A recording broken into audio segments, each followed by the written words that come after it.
aw bisimila ka bamanankan kunnafoni sɔrɔlenw kɛnɛ kan min bɛna walawalalikanw ye Mali kibaruyaw ani diɲɛ fan wɛrɛ kibaruyaw la bakuruba kunnafoni an don kan o de filɛ nin Mali silamɛ ɲɛmɔgɔw ka jɛkulu Groupement des leaders spirituels musulmans du Mali katikaw ka bureau min bɛna don o jɛkulu in kɔnɔna na o sigili baaraw dangɛnɛmayara sibiri tɛmɛnen o de y'an don kan ye bakuruba kunnafoni na sɔɔni min bɛna walawalali caman k'aw ye aw bisimila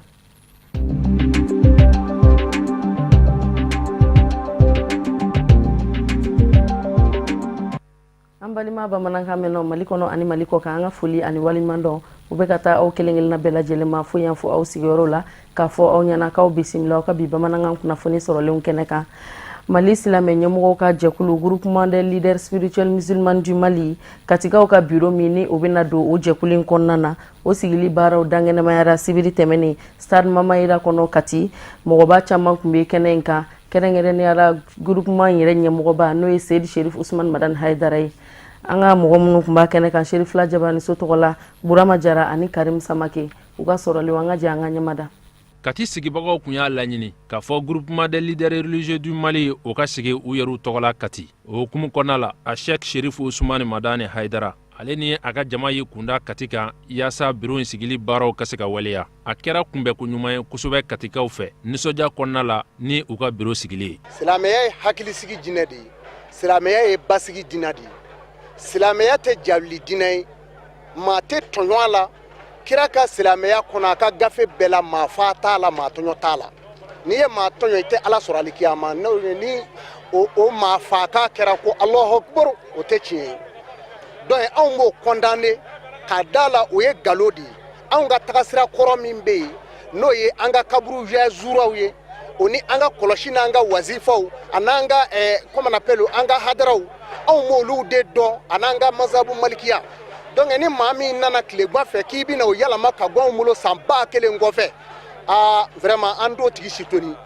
an t'o sitoni an tɛ maa kɛlɛ mais an b'an yɛrɛ ɲini ka bɔ o tigi ka sababu jugu ma donc bi bureau in sigili a ye nisɔndiya min na ne kan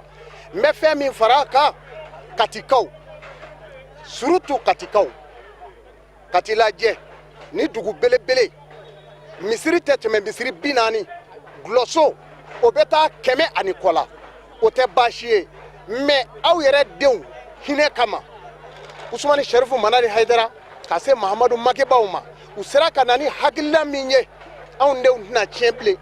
anw denw tɛna wuli bilen ka taa fara jadisiya kan min tɛ ala ko ye ka silamɛya rɔ nɔgɔ ka ba k'an ka jamana rɔ nɔgɔ ni silamɛya tɔgɔ ye silamɛya ka hakilina kɔrɔ olu bɛ se ka ta bala ani k'u sinsin kosɛbɛ i n'a fɔ silamɛya y'a fɔ kɔrɔlen cogo min o hakilina de kosɔn Groupement des leaders religieux du Mali o sigira sen kan yaasa ka silamɛya hakilina kɔrɔw lapasa minnu ni danbe ka kari olu la nin waati laban ninnu na maaw fɛ maa minnu ni olu tɔgɔ ye ko terrorisiw ka kɛlɛ kɛ ni silamɛya tɔgɔ ye ni ka sɔrɔ silamɛya y'a laɲini cogo min ani o cɛ ka jan kosɛbɛ ni nin tɔn in sabatira jamana in bɛ lafiya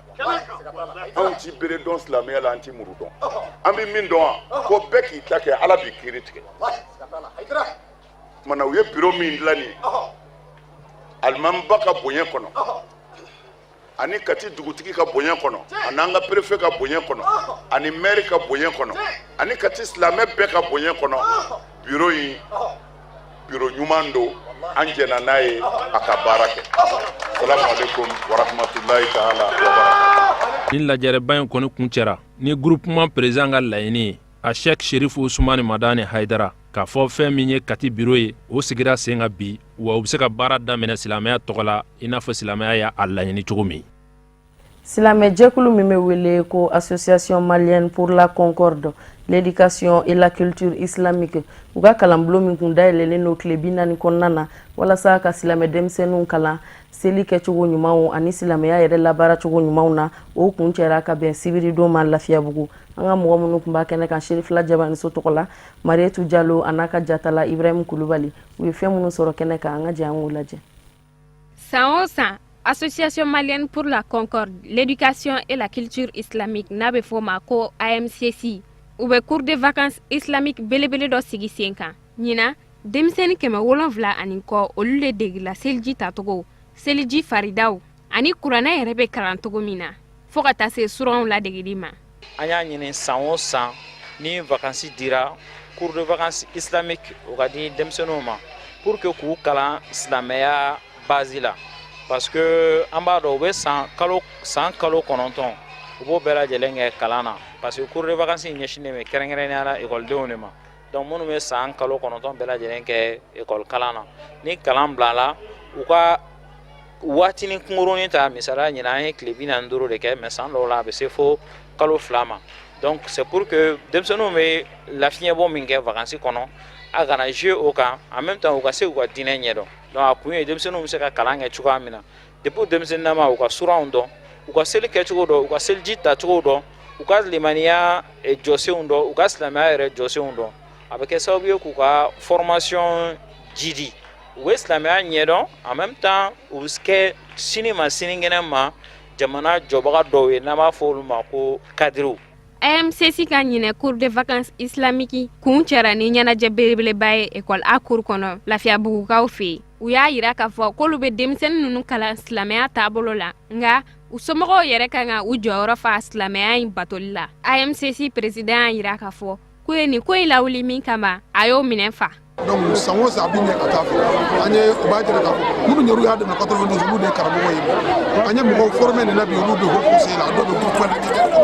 a dɔw bɛ administration grande association don fa bɛɛ fɛ don fonctionnaire don cadre don mais u ka diinɛ min n'u y'o tɔmɔ nin yɔrɔ in na a ma tila u la bilen u ye formation min sɔrɔ bi a dɔw kɛra diinɛ warabaw ye u ka diinɛ baara kɛ mais u initiera nin cogo in de la parce que an bɛ d'abord ka denmisɛnninw initier de a bɛ diinɛ kanu don la ni minnu bɛ école jɛfu la n'u taara lycée la an b'u encourager u bɛ arabu ta comme deuxième langue vivante laɲiniw sabatira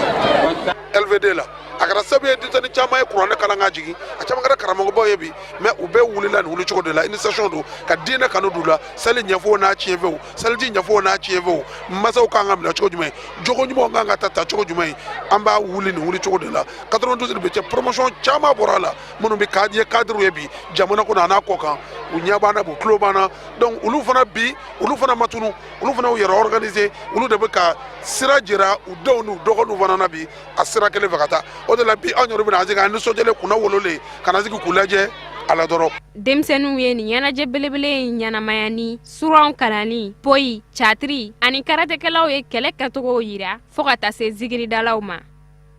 O de b'an sɛnsɛn ka diɲɛ fan wɛrɛ kibaruyaw lasɔrɔ Burama Jara a bɛ walawalali k'an ye an ka bi sɔrɔlenw lajɛ.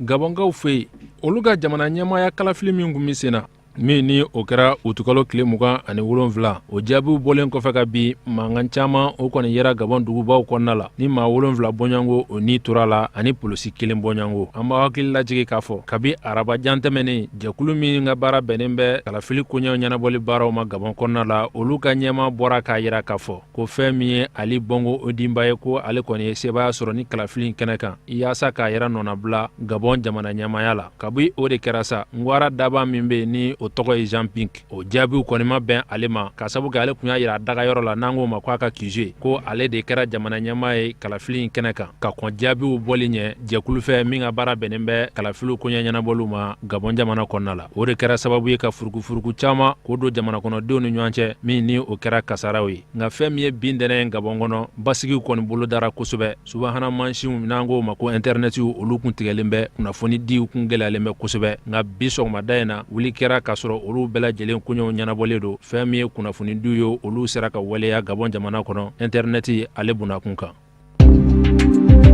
Sudani Sud kɔnɔna la Sudani Sud jamana ɲɛmaw u ye tile 3 taama boloda ka taa Nations Unies ɲɛmaw sɛgɛrɛ yaasa sigikafɔ o ka se ka kɛ kasigebilen maa 4,000 ni o ye Nations Unies ka sɔrdasiw ye o maa 4,000 bɔɲɔngo k'o ka se ka na lakana sabatili baaraw waleya Sudani Sud ale jamana kɔnɔna la a ko kun gɛlɛyalen bɛ kosɛbɛ ka sabu kɛ lakanabaliya sabatiliw ye Sudani Sud kɔnɔna la nka fɛn min ye Sudani Sud minisiri min ka baaraw bɛɛ lajɛlen bɛnnen bɛ u ni jamana wɛrɛ cɛ koɲɛw taamali baaraw ma Martin Elia Lomoro ale kɔni ye hakili sigi kɛ ni ka ɲɛsin Nations Unies ɲɛmaw ma ko sɔrasi maa 4,000 kasigebilenw la ni o ye Nations Unies ka sɔrdasiw ye k'olu ka lakana bɛna sabati Sudani Sud o bɔlɔn furancɛw kɔnɔna la Sudani Sud jamana ɲɛma Salva Kiir jumadon ale ni Nations Unies ɲɛmaw na sigi ni ka kuma fɛn min ye u ka adamadenyaw ladon cogo maniviya tɛ taa fɛn minnu kɔ ni o ye sumankow ye ani ka taa se finikow ma fɛn min ye Nations Unies ye a ye hakili sigi kɛ ka ɲɛsin jamana ɲɛma ma ko u na o kow ta bala Sudani Sud o kɔnɔna la nga an b'a hakili lajigi k'a fɔ Sudan du Sud gouvernement ɲɛma ni o ye Juba ye ale kɔni kuma jɛn'a ye fiyewu min ye casque bleu ye ni o ye Nations Unies ka sɔrdasiw ye olu sen ka cun Sudan du Sud o jamana kɔnɔna la kabi o de kɛra sa fɛn min ye Nations Unies ye olu kɔni kun y'u ɲɛ bilen bɔ kosɛbɛ Sudan du Sud la k'a fɔ u n'u ɲange fɛn min ye olu ka sɔrdasiw ye ani ka taa se u bololaminɛw ma ni o ye dɛmɛ siraw ye ko u kɔni na o tigɛ Sudan du Sud la nga an b'a ladɔnniya k'a fɔ ka kɔn Nations Unies ka kasige bilen maa ba 4 nali cɛ Sudan du Sud jamana kɔnɔna la maa ba 13 ani 500 kasige bilew la olu kɔni bɛ Sudan du Sud ka ban yaasa ka lakana baaraw ka olu la sabati. Zambikaw fe u ka ngwara daba min be ni o ye Aikendi Ishelema ye ale kɔni ye ɲangini ko caman ta ka jamana ɲɛma sɛgɛrɛ Edgar Lungu ka fɔ a ye yurugu wale caman ta ka jamana ɲɛma kalafili tɛmɛnen sɛgɛrɛ yaasa a ka se k'a yɛrɛ nɔna bila juma tɛmɛnen fɛn min ye Zambi sariya sunba ye ale kɔni ye lamɛnni kɛ ngwara daba la ni o ye Ishelema ye a lamɛnnin kɔfɛ jamana sariya sunba ɲɛmaw fɛ olu kɔni y'a yira k'a fɔ ko fɛn min ye a ka ni ɲangini ye k'olu kɔni tɛna ta ba la ko k'a sabu kɛ a ye minnu fɔ ko maa tɛ se ka kalaturu olu kan yaasa ka jamana ɲɛma ɲangi nka kunnafoni in bɔlen kɔfɛ ka bin jamana fanga sinamatɔ minnu be olu kɔni ma kuma fɔlɔ jamana sariya sunba ɲɛmaw ka ni hakilina talen na nka olu ka ni kumabaliya o kɔni bɛ hakilisigi di kosɛbɛ jamana ɲɛma ma ni o ye Lungu ye a ka sigi a yɛrɛ nɔna yaasa ka jamana ɲɛmaya baaraw waleya Zambi jamana kɔnɔna la. Kalanso min bɛ wele ko Madusu Kulubali ka sanga n'u ka kalanden kunfɔlɔw bɔli ye an'u ka dɔnni kanwuriyaliw ye u ye kɛnɛ dɔ sigi sibiri tɛmɛnen Moribabugu Tata Ture ani Samba Tarawele olu de tun b'a kɛnɛ kan Sherifila Jabaniso tɔgɔ la an ka jɛ an k'u ka sɔrɔlenw lamɛn. Walasa ka Moribabugu sigida mɔgɔw ni na kana sanga ani wagati kɛnɛya kalanso min bɛ Moribabugu la n'a tɔgɔ ye Madusu Kulubali ni nin kalanyɔrɔba in ka cɛsiri ye a ye kalanden 14 nadɔnniya ni k'u ka dɔntaw ka wuriya kɛnɛya nasira fɛ. Ɔkɔlidenw ye kalan kɛ, aides-soignants ye kalan kɛ, infirmiers ye kalan kɛ, matroniw ye kalan kɛ. O hukumu kɔnɔna la sisan kalan min kɛra a ɲɛna an yɛrɛ dalen nɔ la ka fɔ an ye fɛn d'u ma fɛn min fisayara dɔnniya min bɛna t'u kunna u bɛna se ka baara ɲuman kɛ ni dɔnniya min ye. N'i dara i ka baara kɛlen na i bɛ nisɔndiya i bɛ somɔgɔw wele ɔkɔliden somɔgɔw wele ani dugukɔnɔmɔgɔw wele u ka na n'u nana sa min b'u kun n'u kan cɛ k'o fɔ aw ye parce que aw ye formation min kɛ aw dar'o la a y'u bila ka taa stage la a y'u bila ka taa terrain kan u ye banabaatɔw furakɛ donc n'u nana sisan n'a ye u ka prix d'u ma u ka attestation d'u ma ni fɛn bɛ parent d'élève min fɛ ka f'i ye o b'o fɔ aw ye sinon n'i ma da i yɛrɛ la i tɛna se ka jama fara ɲɔgɔn kan ka télévision wele ka radio wele donc an dala la an ye kalan min k'u kun kalan ɲɛnama de don an y'u suit kalan waatiw kɔnɔna la stage kɛyɔrɔw la alhamdulillah parce que an y'a dɔn k'a fɔ ne yɛrɛ ye dɔgɔtɔrɔ ne ye école karamɔgɔ ye yan n'an y'u former n'u ma former ka ɲɛ i fa bɛ se ka bana i ba bɛ se ka bana i ye dɔgɔtɔrɔ ye nka i tɛna se k'i ka maa bɛɛ furakɛ n'i tɛ yen don min na mɔgɔ dɔ bɛ taa furakɛ a bɛ se ka kɛ i ye mɔgɔ min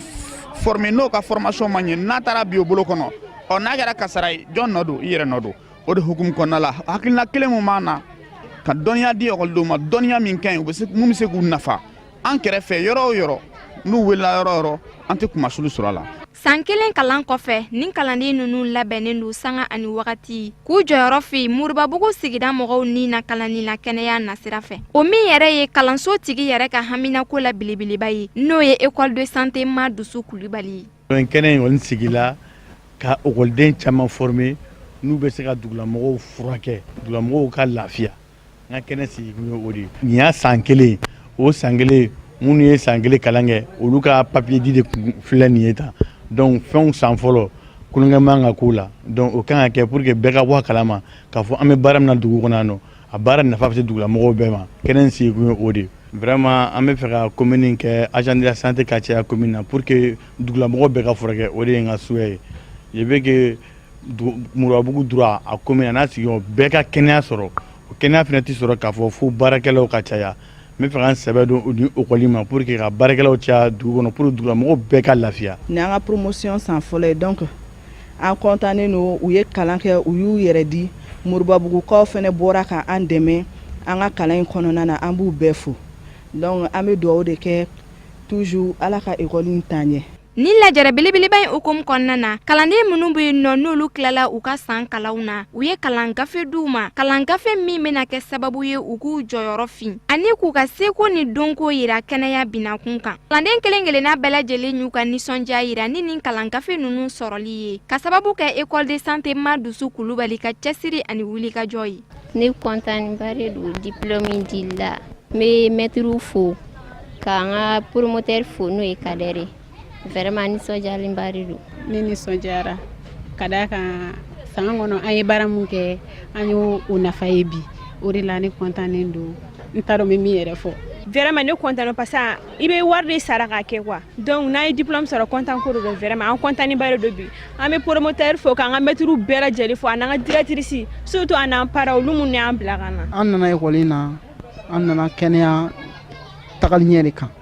ka kenya taganya non c'est le mec na sika iga famille dron lakana iga jamana be lakana munu bora nyina mais do ko ala ka san wala nalfina no ko continuer wa ke docteur Julimbay ko na dane niveau ina nga bi ñogo ñete fuyi ka wala ñu man donké ka ñeshi mo gorbaw mo ani demsenu mu ni kalanke ka uka diplôme dumo o kum de ato ayni kenen sigi ka mo wule kana ka demsenu yere encourager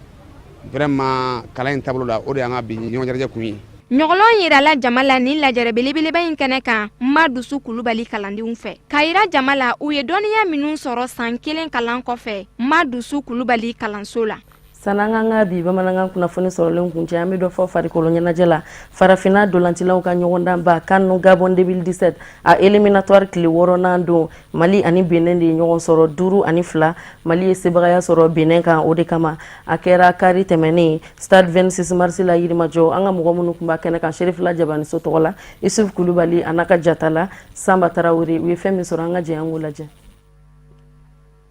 Mali denmisɛnnakaw kelen kɔni ka qualifié ka taa kani min bɛna kɛ Gabonkaw fɛ nɔ san 2017 o m'o bali u ka sebaya sɔrɔ Bɛnɛkaw kan 5-2 Mali denmisɛnnakaw o defini tɛ jɛma ye o waati kelen na min ye Bɛnɛkaw ye olu defini tɛ nɛrɛ ye kabini ni kulu fila ye karaw kɛ ɲɔgɔn na donanci kolo bɛna banba nka tɛna mɛn sabu sanga 20nan na min ye Sambu Yata Bari ye ale bɛna colo dayɛlɛ Salif Kulubali ka donantile dɔ senfɛ sanga 35nan Mali ɲɛfɛma min bɛ n'a bɛ donanci FC Bourgi fɛ Abdoulaye Diaby ale bɛ taa Mali ka donna filanan don Fambiyɛ Farnal ka fili dɔ senfɛ ne ye Bɛnɛ Cɔrɔkɔsiba ye sanga 5 san sɛgɛnlafiɲɛbɔ ka kɛ Musa Marega n'ale ye Mali ɲɛfɛma ye nin don kama ale bɛ taa colo 3nan don o waleya tɛmɛnen kɔfɛ ni sanga 4 ye Bɛnɛ bɛna wulikajɔ boloda ni ka dɔ bɔ colo ji la o bɛ kɛ Gɔɲɛnbe Frédéric fɛ 3-1 donanci wuliko fɔlɔ a bɛ bɔ jɔ o de kan donanci wuliko filanan min ye Mali denmisɛnnakaw ye o tɛna o bolo jigi wulikajɔ o bɛna o banba kosɛbɛ o min kɛ sababu ye Mali denmisɛnnakaw bɛ donan dɔ falen o ni ɲɔgɔn cɛ min bɛ taa labɛn colo la Adama Traoré fɛ o bɛ kɛ sanga 65 na 4-1 Mali denmisɛnnakaw m'o ka wasa sɔrɔ fɔlɔ sanga 2 o kɔfɛ min ye Musa Marega ye Mali ka colo 5nan ale b'o t'o jɛn o waleya ma kɛ baasi ye sabu sanga 2 o kɔfɛ Musa Dumbuya ale ka wulikajɔ dɔ senfɛ min senfɛ a ye Bɛnɛ kɔfɛma bɛɛ lajɛlen bila ni ka taa kunfɛtaa la ni ka sɔrɔ ka colo 5nan don waati min na dolanci b'a fɔ k'a bɛ bɔ jɔ Bɛnɛnaw ka Stéphane Sessegnɔ ale bɛna wulikajɔ boloda kofuran dɔ senfɛ ni ka dɔ bɔ colo ji la 5-2 Mali ni Bɛnɛ ka dolanci a bɛ kun cɛ o de kan ni seba min filɛ nin ye Mali ka dolanci wɔɔrɔ minnu tugula ɲɔgɔn na éliminatoires senfɛ k'a sɔrɔ Mali ma duguma sera ta tɔnsi ɲɛkɔrɔ a bɛ ko k'o ni k'o waleyaw de dafa. Bon bi match cɛ yɛrɛ la an y'a préparé cogo min na a ɲɛna an bolo ten an kun objectif que mun ye gagner devant le public bon an b'a la a tɛ nɔgɔya a ma nɔgɔya dɛ a ye tan mɛ a ma nɔgɔya dɛ Benin équipe ɲumanba de b'u bolo mais mun mise o de gagner bi ballon tan na réalité don match wɛrɛ a bɛ se ka kɛ a tɛ tan mais bi match ɲɛna an bolo on était une équipe o de ye victoire d'an ma bi. aw yɛrɛ y'a ye aw bɔra ye o don an ye mun fɔ aw ɲɛna ala y'o sabati donc bɛɛ contannen don